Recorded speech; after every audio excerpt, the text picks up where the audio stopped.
there's going to be a moment in the show where we talk about something called Dieselgate. And if people don't know what this is my cliffhanger. This is the page turner. You're going to stick around for Dieselgate. I guarantee that. Yeah. Big scandal with Vin Diesel. It's a lot of muscle. Yeah.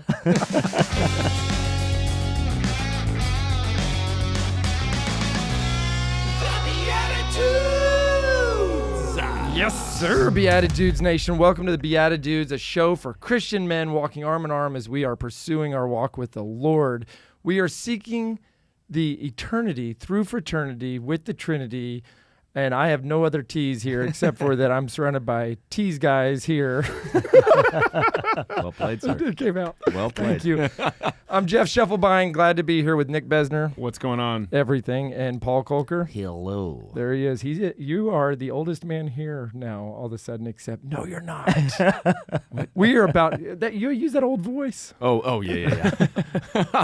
No. All right. I actually want to say this before we meet our guest, and I hope this makes you turn on YouTube and press subscribe, like, and share. Our guest is the first person I've seen that rivals your youth in face. How do I say this? Your youth face. Youthful face. Youthful face. English. Yes. And combined. And is older than you. Like, this is unbelievable. Yeah. Welcome to the show, And Alan he's Brown. got the hair. Oh, he's got every. Yeah, you are the hair apparent now. Oh, no. All right, I'll see myself out. No, Paul, this is like, if we can put you in a purple suit, you would basically look like you guys were cut from the same cloth. I love it. It's kind of wild. Yeah. Alan Brown, welcome to the show. Thank you so much. Excited to be here, and man, the energy in the room is unbelievable. It just has to do with if you put a lot of stuff in a small space, it feels energized. Well, and we even have somebody from your shop with you. Is this an assistant? Who is this who came along? Yeah, so Kaylin Holbrook, so excited she's here with us today. She's all things social media and the fun factor she creates in the store. She's irreplaceable. How does that feel, Kaylin? You got to give us a thumbs up. Okay, thumbs up. Kaylin, there's only been a few people that have ever sat in that chair, and nobody ever came back after sitting there. To be clear, they survived. They just didn't return. Yeah. That's right. All right. This is funny because I was about to change your name. Alan Brown is from Sam Pack 5-Star Chevy. Yes, sir. That's like 5 different words that if you put it all together means it's an automobile dealership. We are. Sam Pack 5-Star Chevy, but there's other brands too. Yep. Sam started right down the street from the Chevrolet store about 44 years ago with the Ford store in Carrollton. Okay. And obviously Sam is extremely known in the Ford business, and he's obviously well known in the Chevy business and the Subaru business. We have 6 stores in the Dallas area. Is Sam Pack still with us? He is. So he is the hardest working guy I've ever met. He's 6 to 7 days a week. So he's still taking care of business? He's taking care of business. He's 87 years young, and he is go, go, go. Does he look better than you? Let me tell you, It's a high bar. even when it's 110 degrees outside, we're in suit and tie. Yeah. Wow. He sets a standard, and we're blessed for that. So does everybody at Sam Pack, though, do they age in reverse? Like, do all of your cars come installed with a Benjamin Button? It's all in the water. Okay. It's the filtration system. Got it. That's why those guys get up all the time when you're buying a car and go get more water. That's right. That's right. Hey, can I Fountain of youth. Hey, can I get you a water? Super hydrated. You will regret not getting this water. Look at me. Look how amazing I look. Look at me. Hey, how did we come to be together with you today? What's the story here? You're new to us. Yeah, well, thank you. Once again, excited to be here. Joe Shinkeski, he handles all of our LinkedIn stuff and works with Kaylin on a lot of social media stuff and been a dear friend for a long time. And he found you guys. Obviously, your show has really taken off and done well. And he recognized that, and he saw that it was faith-based, and he saw that as a wonderful opportunity because that is a big piece, if not the major piece of my platform. I love everything about this. Now I want to get people to buy your cars. Let me just take a second here to ask this question. You are based in Carrollton. We're a national/international show. Do people outside of the general 2-hour drive buy cars from you? To answer that question correctly, we saw a lot of people outside of the market buy cars all over through COVID. Sure. You know, when inventories got really, really low. Mm-hmm. Now when you go down to things are normalizing and inventory levels are back to pretty much pre-COVID, you know, Sampac has done such a great job building a name for himself, not just in our local community, but outside the community. And we have a lot of people that will shop us and buy from us outside of the market, outside the state because of that. Wow. If somebody hears this show, comes in and buys a car between now and the end of 2024, we'll throw in a T-shirt. I A love it. BeatiDudes BeatiDudes t-shirt. T-shirt. They got to say, "I heard it on the BeatiDudes. Come get a Chevy." I like it. And if they went to any other Sampacs, that's fine. You know, you'll get a sticker. But if you go to get a Chevy from Allen, where you're getting a T-shirt from the BeatiDudes. Well, that's why Kaylin's here, because I figured there was going to be some takeaway. Oh yeah, We'll live up to this. Yeah, I feel good about we this. will make that happen. Absolutely. Yeah, very good. Okay, so you hinted to this or kind of said it, but there's a faith component to this. Yes. Talk to us about really why is this so important to you to find a faith-based. I mean, we're a bunch of goofballs, but we care about Jesus a lot. And then we're a little bit self-deprecating in between. Why is that important to you? Like, where does this journey that brought you to a place where you are a business leader, you're a well-known business leader, especially in your industry, but also beyond, and you know you're willing to jump on a faith-based podcast? Well, there's so much work that we all can do, and you know, when I really reflect back over the last 17 years, that's when it really started for me. And I know we were laughing before we went live, but I'm 52 years young. I started in the business when I was 18 years old, washing cars, going to college. The first family I worked for, I was there 27 years, the Beck Automotive Group. Wow. And you know, fast forward through that, I ended up owning 3 Volkswagen stores with that family. And my first store that I went into as call it a baby general manager, I came out of a Ford store where we were just absolutely killing it, you know, year after year. Jerry Reynolds, I don't know if you know that from the Car Pro Show, but he was our general manager at the time, and we just did an exceptional job, and we're very blessed. But I go into this VW store, and it's massively broken. And it's a great store to start with, right? And I thought the family was absolutely out of their mind because I'd been at this Ford store for 15 years. We were doing 600 to 1,000 cars a month.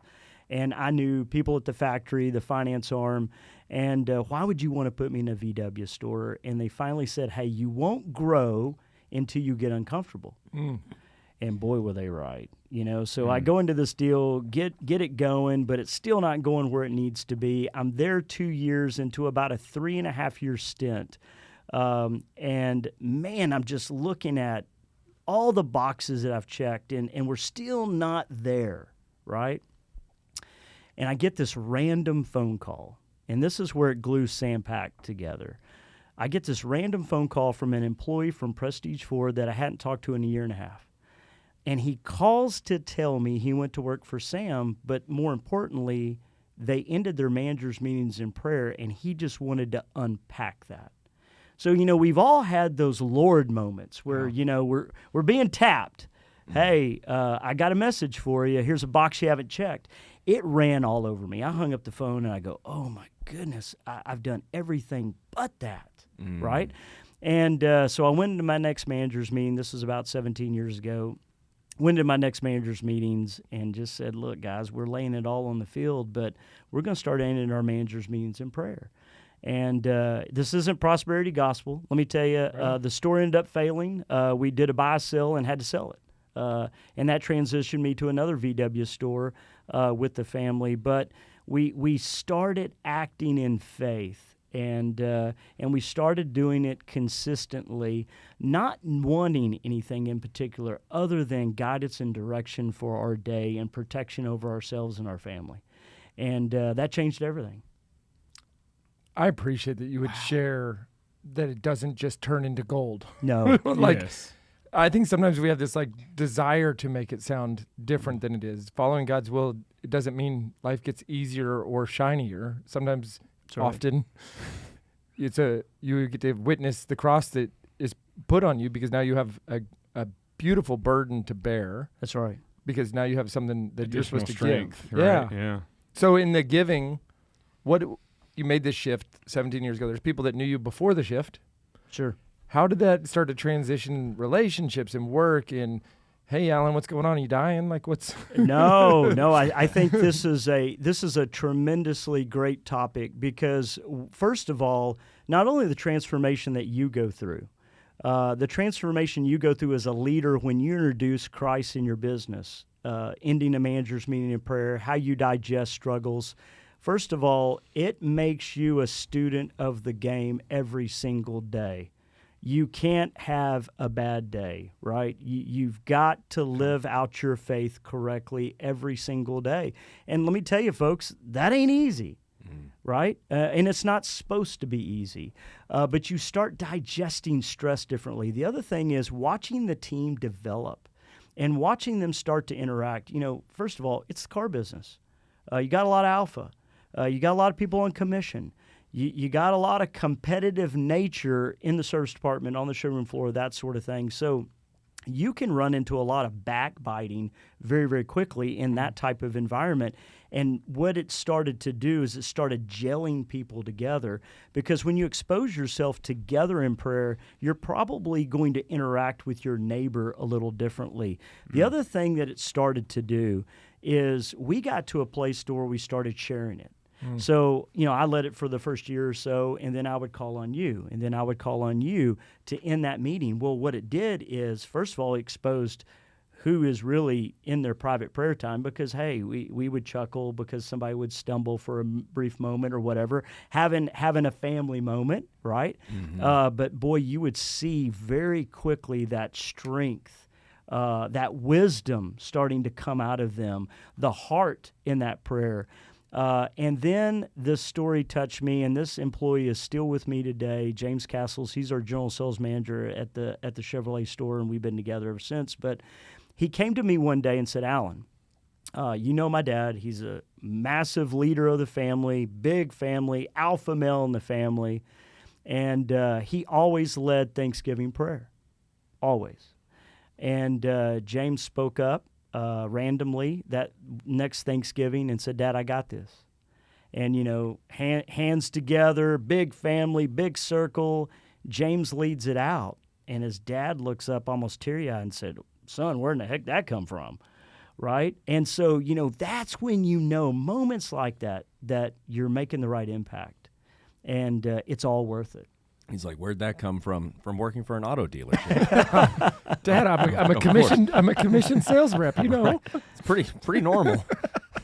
But it's just fun to watch people develop through the Lord's journey. Yeah. And the Lord's got a journey for all of us. It's just, are we tapping into it every single day? Well, and that's everything, right? I mean, no matter what you're selling, doing, building, buying, like, you're selling cars, and you're talking about the impact, right? That's right. That's way more than selling cars. That's exactly right. And, you know, we sold that store, got a chance to do my first buy sell. Most all of us transitioned to the next family store, which was the Louisville VW store. We turned that deal around. We got Volkswagen's attention, and we earned the open point. We built and designed Frisco VW in 18 months, went up and down.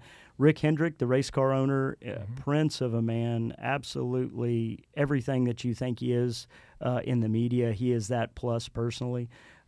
He backed us in that deal because the Beck family was very instrumental with his business life early on. Which was my partner's dad, Bill Beck. So, you know, the brotherhood of the industry really was shining there. So we got a chance to build and design and open that deal. And, you know, our business is just like any other business. It's about relationships. And so I tell people all the time, be very, very, very cautious about how you treat others. Be cautious about, you know, how you communicate through difficulties. You know, I mentioned James Castles earlier about the Thanksgiving prayer, but my first 3 or 4 days on the job, he had a little bit of entitlement because his dad was very close to our partner, Bobby Beck, and the Beck family. And I could have justified terminating him my first 3 days of being there based on, you know, the posture of his attitude. Yep. But funny enough, we didn't. We worked through our differences. He earned his next position correctly. And James's dad went on to back me financially in my first store. So, be careful how you talk to somebody. Be careful how you mentor, how you give grace. Are you giving grace the way you want to get grace? Because, it's funny how these relationships in time do come back around. So, we're all farmers, how you plant in your garden. When you think about the James story, too, grace is such a great word in this because so many times the most difficult personalities are somebody who is the thorn in the organization. Nobody's ever loved that person enough to give them the grace to work through what it is.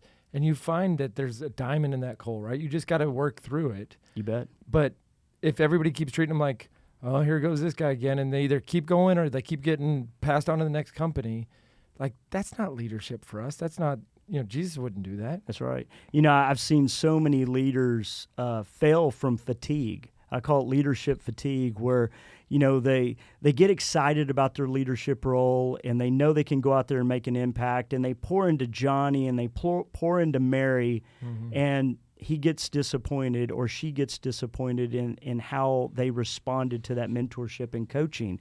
And then because they didn't get what they thought they were going to get by pouring into those individuals, they start to back off.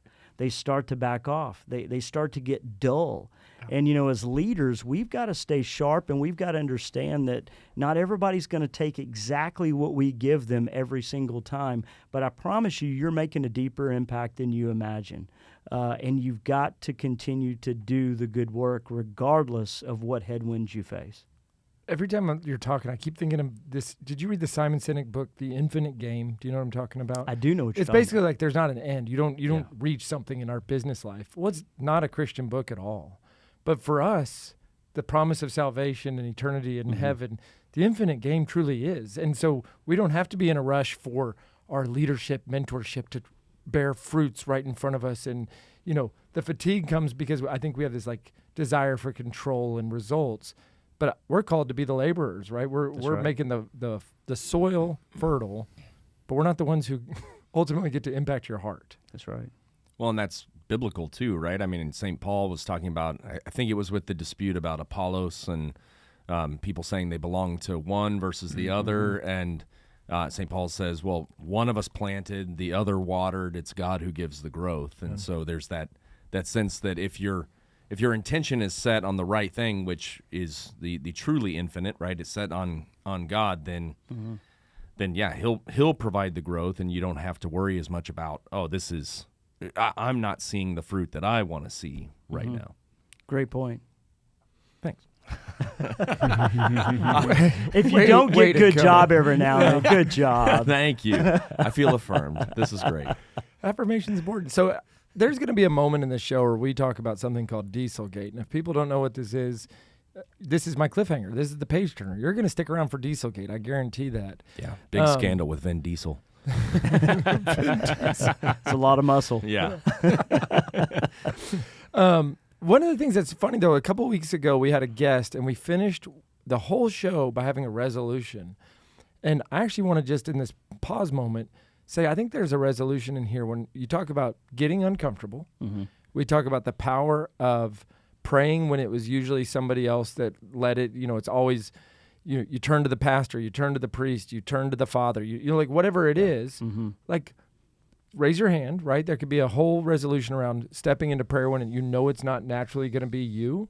And then there's also the side that says, like you did in those meetings, turn to somebody and say, hey, it's your turn, and give them the grace and love that they're going to stumble. So I would put that out there maybe as a resolution for all of us. What can we do in the next week where we are either A or B, we're praying when it's not normally our place, or we are passing that prayer moment to lead the group, to lead the meal, to lead the meeting, to finish the meeting when normally it would be us. I think that's a cool resolution. I love it. Yeah, don't be afraid of this in the workplace. I hope that is my foundation of encouragement for everybody. All of our workplaces need more, in my heart, we need to take more time to be in prayer over our families, our employees, our communities. It's just so very vital from that regard, and we cannot be afraid of it. I got to speak at a biblical conference last year and getting a chance to speak again this year. And I had a lady raise her hand, and she was teary-eyed after I'd gone through, who I was and how I unpacked what I was speaking on. And she says, hey, I work for a coffee company. I'll just leave it there. Yep. And she said, how do I do this? And how do I do this? Think about this. How do I do this and not be fired? Yeah. That was her question.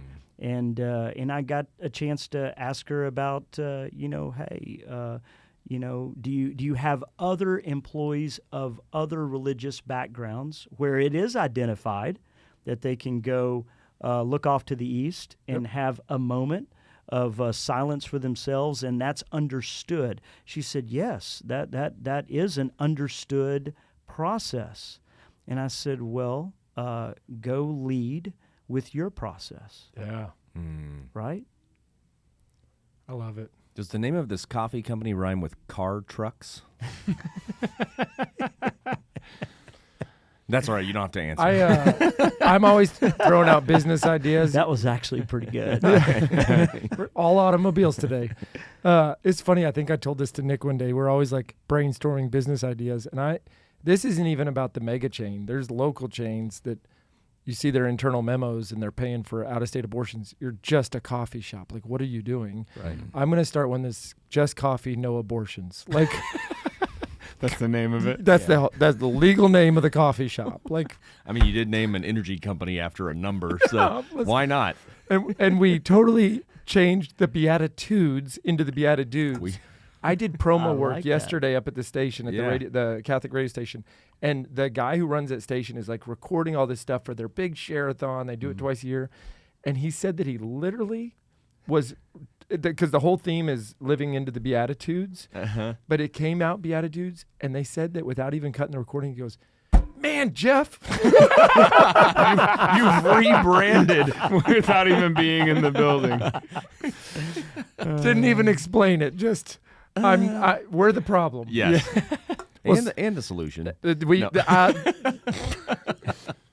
Yes. Well, speaking of problems, we want to play a little game with you. This might be a problem for me and Jeff because we're so far behind Paul.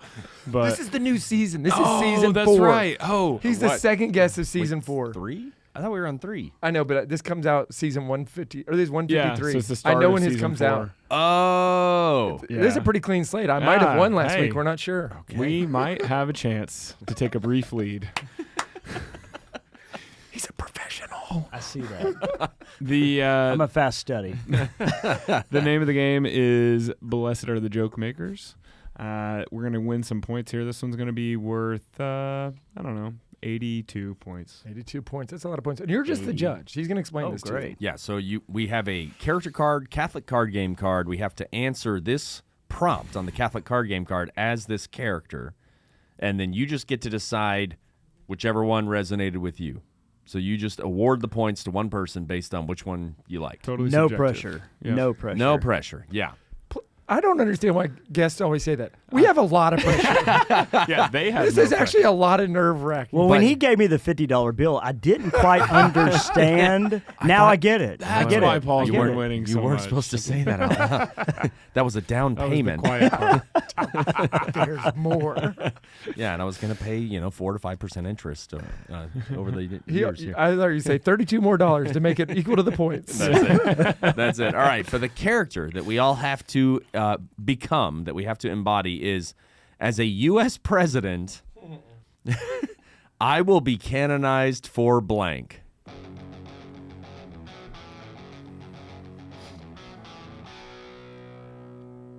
Nobody has ever heard my voice, so you couldn't possibly understand that I am. Wait, no, Henry Ford.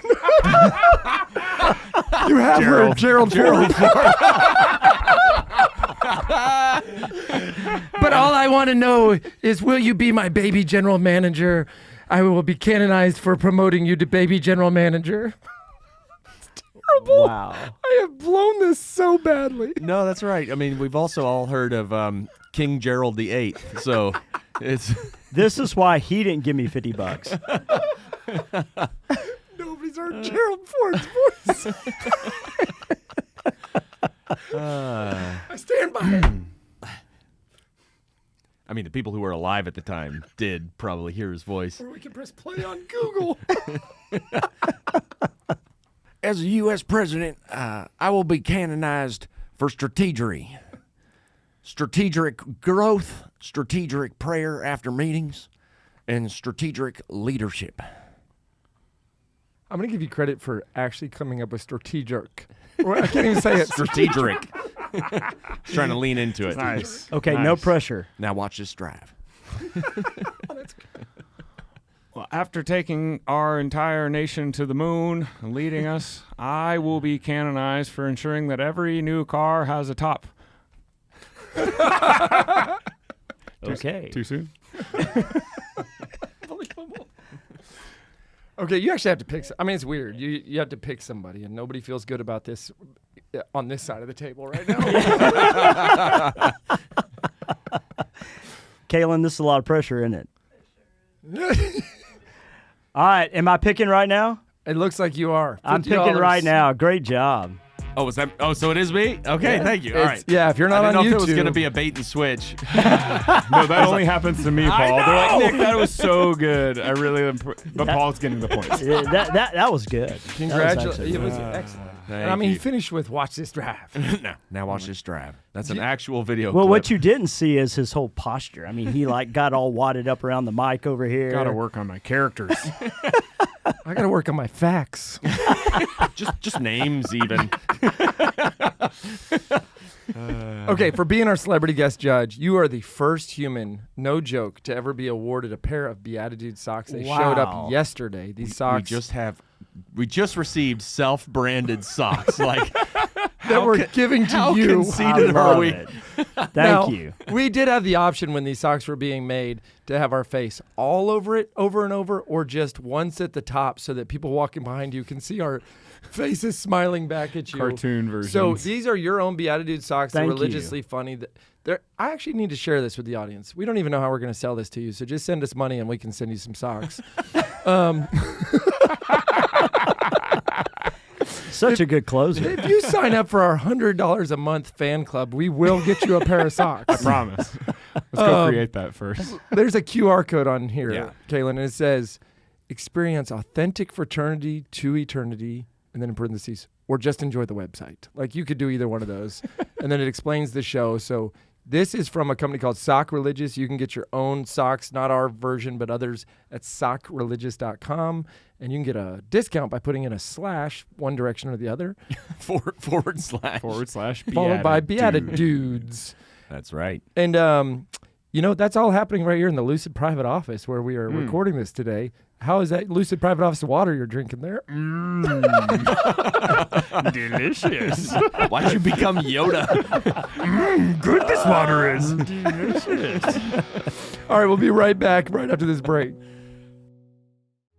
The team at Aquinas Wealth Advisors believes that good values and good returns are not mutually exclusive.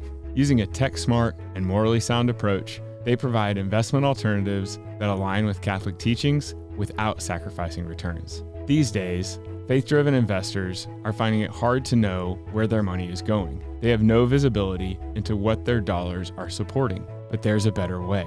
Thanks to the Faith and Finance Score from Aquinas Wealth Advisors, you can look into your current holdings to see what you're supporting and make a switch to an advisor that aligns with your values and gives power to your voice. Check out AquinasWealth.com today.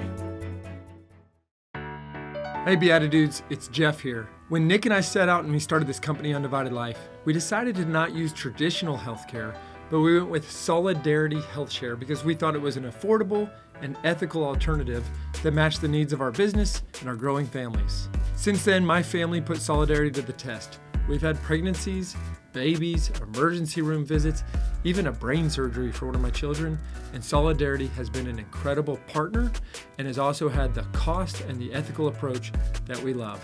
Here's a link for you to go check it out. learnmore.solidarity.com. solidarityhealthshare.org/BeatiDudes. This is your chance to be in solidarity with the Scheffelbein family. Hi, it's Paul Kolker from the BeatiDudes here, and I just wanted to share with you guys that I also, outside of the show, perform improv comedy on a regular basis with a group called Divine Comedy.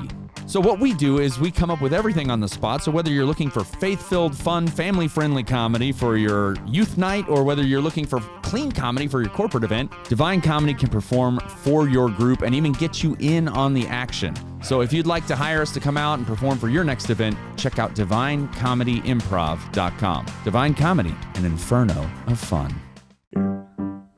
Stop what you're doing and listen to the BeatiDudes. Welcome back, everybody. We are here with Alan Brown from Sandpack, 5-star Chevy, and we're going to learn a little bit more about Dieselgate. Yeah, so Explain it like I'm 5. Yes. And then we can ratchet And up then from like there. I'm 15. Yeah. But first, let's start there. Well, I got to go back just a little bit before we started to go through that. So in this moment in time, we've got Louisville, Volkswagen rocking along. We had just built and designed the Frisco VW store and had a tremendous investment in that deal. And, these investments were just not specific to us or unique to us. The country was on fire for Volkswagen. If you remember the Darth Vader commercial and the new Passat and Chattanooga, Tennessee, the new plant. And, that platform was now starting to carry the diesel motor. And they were really trying to bring it back into all platforms. It was a motor that was getting 46, 50, 52 miles a gallon, depending upon how you drove it. It was a badge of honor to pull in the service department and have 400,000 miles. And what's unique about that client is they're going to come in and put a new seat frame in the driver's seat at 300,000 miles because they're trying to go to 500,000 miles. But if you think about that with your own gas car, you're looking for an exit strategy at 120, 150,000 miles. You're like, hey, I don't know if I want to take this to the beach vacation with the family in it.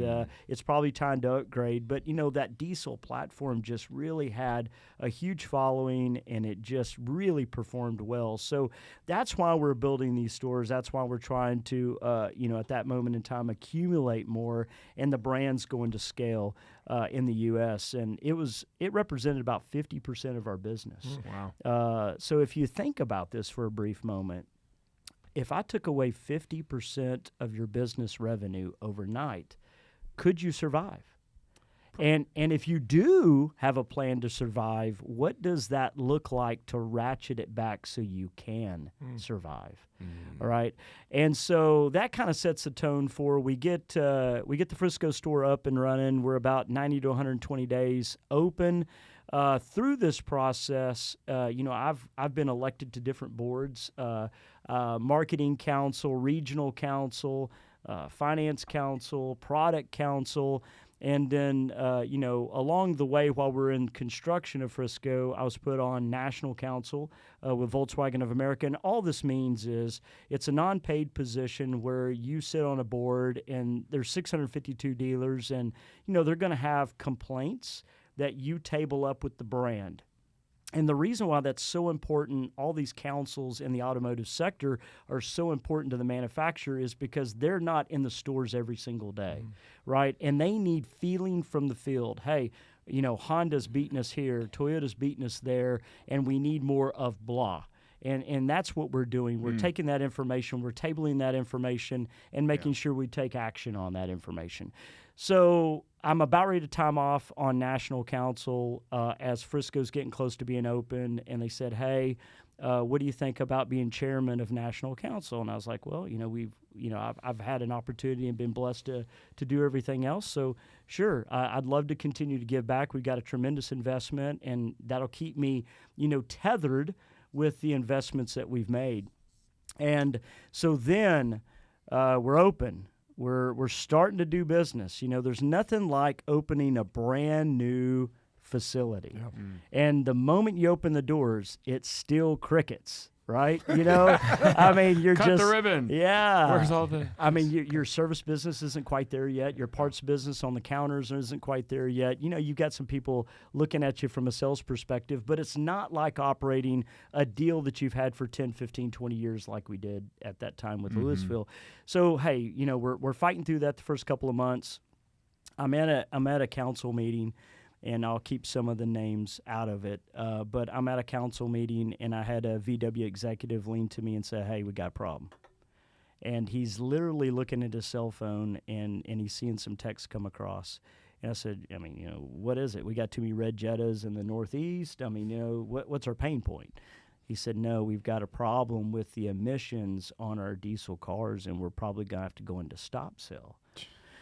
Well, you know, my first reaction isn't that big of a deal. I'm like, oh yeah, no big deal. You know, I'm unicorns and rainbows in most of these meetings anyway, right? That's just how I carry myself. But you know, because we've seen stuff go through stop sell for a seatbelt recall or whatever, and he looks at me and goes, well, it could be severe, and so we get back and we start digesting it. And it's serious. Yeah. You know, we don't know the magnitude of it, but basically, you know, the DOJ has come out and said that, you know, we've been cheating on our emissions, and that the college found a defeat device in some of their testing, you know, where basically the car on a dyno would know that a dyno was plugged into it, and it would immediately switch software so the emissions would test differently. And so it recognized that and knew that. And so overnight, you know, we get put into a tailspin. You know, overnight, our businesses literally cut in half, parts, service, and sales, because a huge following for our brand at that moment in time, you know, was the diesel platform. And so I'm now in the seat of having CNN show up on my showroom floor at the Frisco location. You know, here's a humble man from Garland, Texas, that has no formal media training, and I've got CNN with a whole bunch of questions and some really nice cameras, and I just remember going back to, you know, your core values, and in my heart, in that moment in time, I was like, look, Volkswagen of America has the resources to get to the other side of this, right? I believe that the leadership team has the integrity to get this fixed, and that's what we're going to do. And we're going to sort through this from one day to the next. And, you know, that, as generic as that sounds, one, it was the truth. You don't have to get exotic with the truth. And I used that type of communication all the way through it, and it was about an 18-month ordeal. You know, I was flying to Germany, missing my daughter's birthday. I was flying to Germany for a 6-hour meeting and flying back, and, you know, you're so tired you wake up in a hotel and go, what state am I in? And so overnight I'm traveling about 280 days out of the year, and we're just all over the place. You know, it was neat that we only had one dealer go litigious. The dealer network, even to this day, so many of them are good friends of mine, but the dealer network stayed together.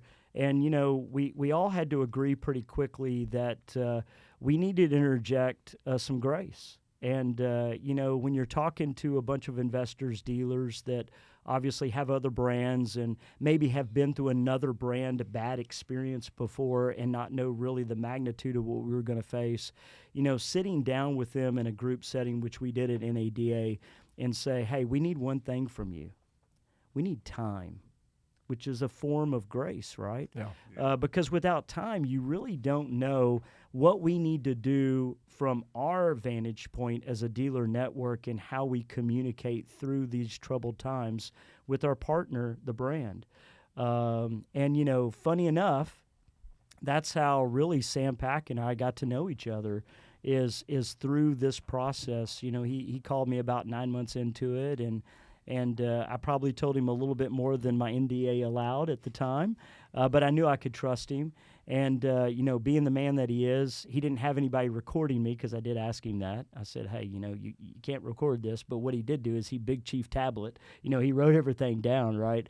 And he called me about 9 months later and said, hey, young man, he said, I don't know how you did it, but everything I wrote down came true, and great job. And, I gave him 2 hours of my time back then when my day was cut up in about 15-minute segments. Yeah.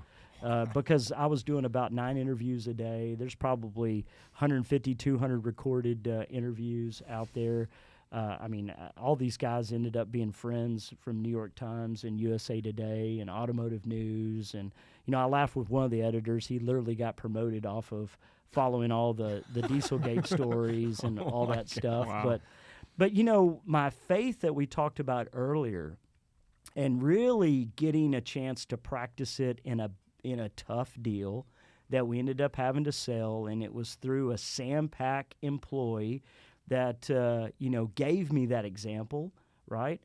That was the basis of me being able to survive the pressures of all this. I can tell you that one of the sweetest moments, we're in Germany. We're at the Ritz-Carlton. There's actually a Ritz-Carlton that's on the complex for the Wolfsburg plant facility. That's the same facility that dates back to World War II and all that. So a lot of history there. So literally, there's a moat. There's the facility, and we're in the Ritz looking out the window, and guest of honor. And everybody's there is just so sweet and nice to deal with. You got the head of the Porsche family there. I mean, that kind of moment with dinner. No big deal. I've been to those kinds of dinners. Well, so funny. No. If you want a little funny piece of this, so I turned to him and I said, "Hey, I got a problem." And he goes, yes, obviously, we have problems. I said, hey, I've got a GT3 on RS on order. Can you help me? He goes, really? But true story. Awesome. It was funny. But, nobody, That's awesome. The food comes out, nobody's touching their fork, right? Because I haven't touched mine yet. And you just know, you've got the stage. Yeah. So what do you do with it? I said, and I was known as the crazy Texan. I said, you know what this room needs? And they're just, it's dead quiet. They're all looking at me. I said, this room needs a little blessing over our meal. Yes. And so I got a chance to lead prayer in that moment in time. And if I wouldn't have, done in the past the consistency and led with my heart from that standpoint, I would not have been ready. I would not have been equipped.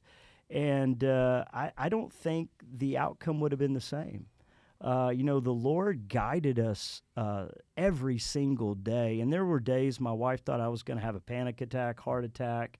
It was a tremendous amount of pressure because what a lot of people didn't realize, not only did I have the pressure of all this information in the press and, how do I handle that and not break my NDA, but I had dealers every single day calling me in tears saying, hey, I'm second generation, third generation. I just bought this store.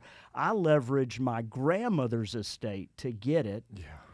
And are we going out of business? Yeah. What are we doing? I need answers. I got to tell the bank. Do I take a second loan? I could go on for hours, the pressures that the network was juggling from that regard. And, you just played counselor for 20 hours a day. Not only to yourself, but to those that you were talking to. And like I just kept reiterated over and over again, together we will get through this, but we have to stay calm and we have to stay together. Wait, so, okay, how do you manage that kind of crisis and emerge as the only person in this room without a gray hair? Yeah. This isn't fair. This is where I think my mom and dad, you sleep good at night if you just tell the truth every single day. No, that's amazing. If you think about it, some of the evenings that you've had your worst sleep, you probably had unfinished business or you had something on your conscience that you didn't handle correctly, or you didn't finish cleaning up correctly. So, hey, don't go to bed carrying a bunch of baggage. Lay it all on the field, tell the truth, and speak from the heart and get the rest that you need. Yeah. I love it. That's incredible. I want to go to that dinner again for a second because, I was waiting for the punchline. What does this room need? And I think that sometimes we can be guilty of thinking that the next line is this room needs a little Jesus. Like we go too far into this moment. Sure. When you tell people this room could use a blessing, it is such an awesome entry point because I think about all these different faith backgrounds and how many times I've told people like, hey, when we're at church together, you can go up and get a blessing. And people say, I'm not going to miss out on a blessing, or hey, can we bless this food? And everybody's like, yeah, let's bless this food. And it kind of eliminates this, like, what is this about to be about? Mm-hmm. And now we can just have a blessing. And, with the words you're saying, people can express their blessing in their heart a certain way. But if I say, this is all going to be about this part of this denomination of this church, people be like, hey, bro, like, let's chill out a little bit. Sure. Yeah, it's more inviting versus like maybe planting a flag in the ground in that sense to say it's a blessing that people want to jump in on, want to participate with. Well, it's a great point. And one of the things that I really want to make sure that you hear from me is we all know when we're tapped in that moment. Yeah. When you've got the platform and you've got an opportunity to let your light shine and your joy shine, and don't be shy of that moment. We were talking obviously before we went live, and I was sharing my thoughts about on Sunday. Hey, don't we all feel good? Don't we all feel safe? Don't we all feel community with each other? The question is, the challenge is, do we go live that feeling out Monday through Saturday? What are we doing with that, right?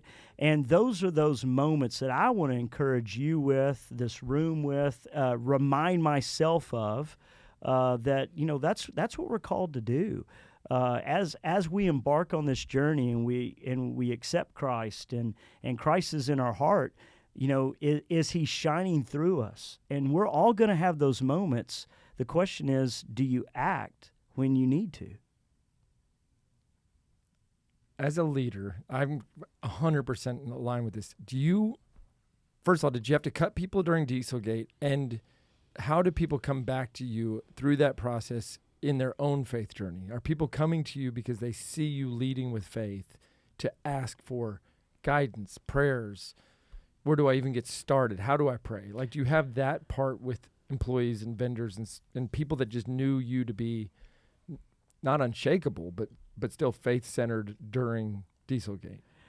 I think it opened a lot of doors for a lot of things. So what we were able to do is start doing a men's Bible study through our local church in Prosper. Mm-hmm. And, it was great because it really got people into a space and place that maybe they wouldn't devote time, and it was a Friday morning men's. So, if they struggled with Sundays and families, or they just struggled with having a church home, we had an opportunity, an outlet where it was kind of, call it business hours, at 6:30 in the morning, if you want to call that business hours. Can be. But it was an early morning Bible study at the church. And so that got my wheels turning because, what I would see guys like us go one day and then have 2 or 3 reasons not to go the next 3 weeks, right? And then maybe pick it back up again.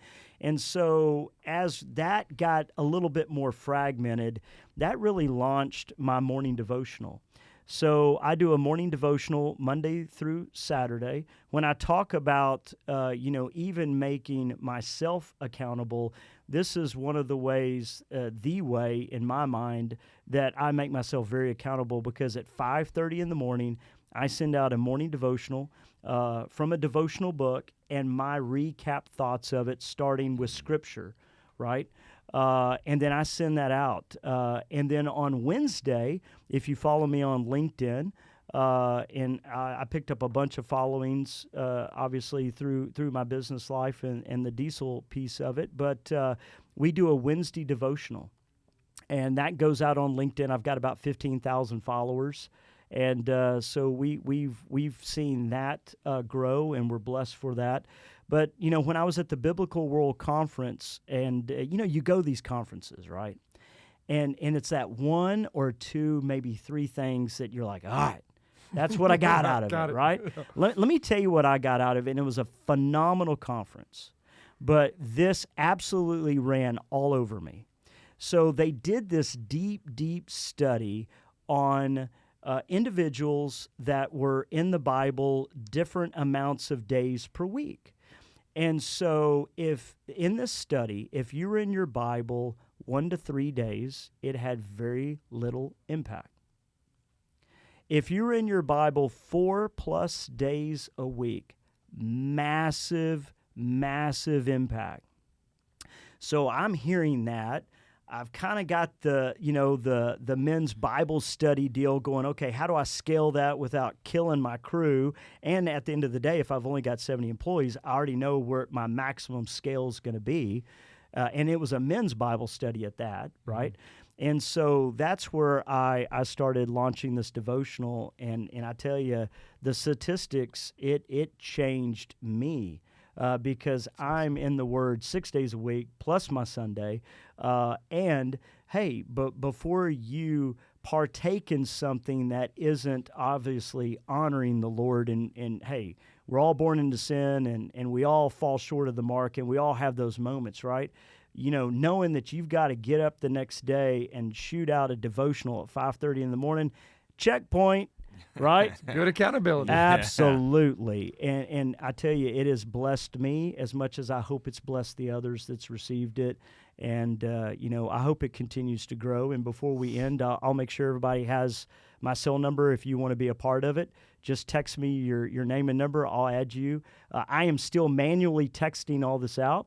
Until I go to a platform. So once we get over about 500 on the morning devotional, cool. I'll take it to a platform. But anyway, that's part of my personal accountability and also my give back in all this. We'll definitely put that in the show notes. I'm a daily writer on LinkedIn, and it's positioned as company culture and living an undivided life. Mm-hmm. It's really all the same stuff. It's really like, how do we live first things first, understand faith, and then, God above wife, wife above kids. Sure.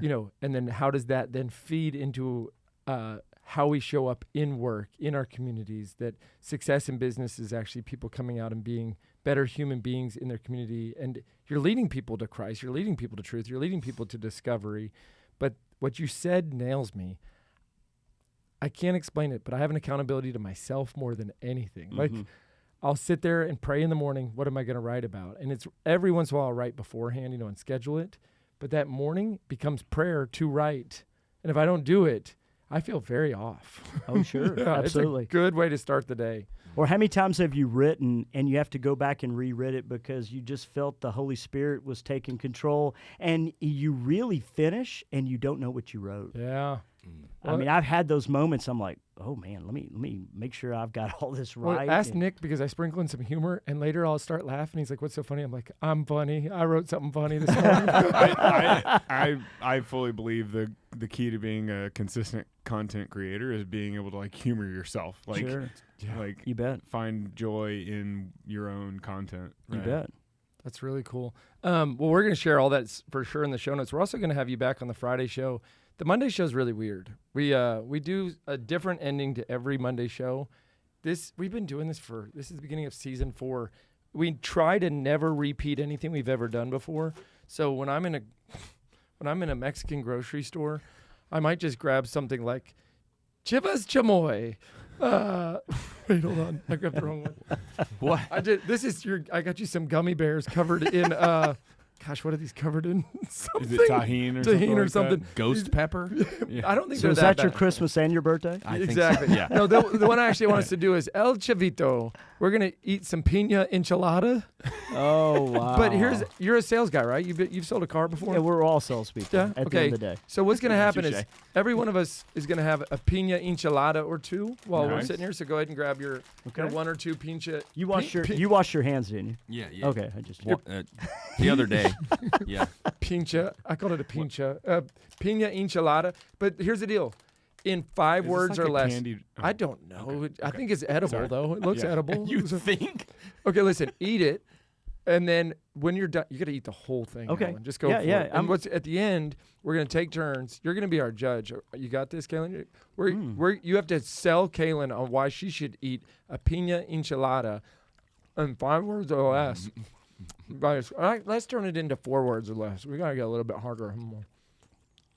So if you've never had a pina, well, I'm not trying to sell you right now. I'm just saying these aren't easy to find.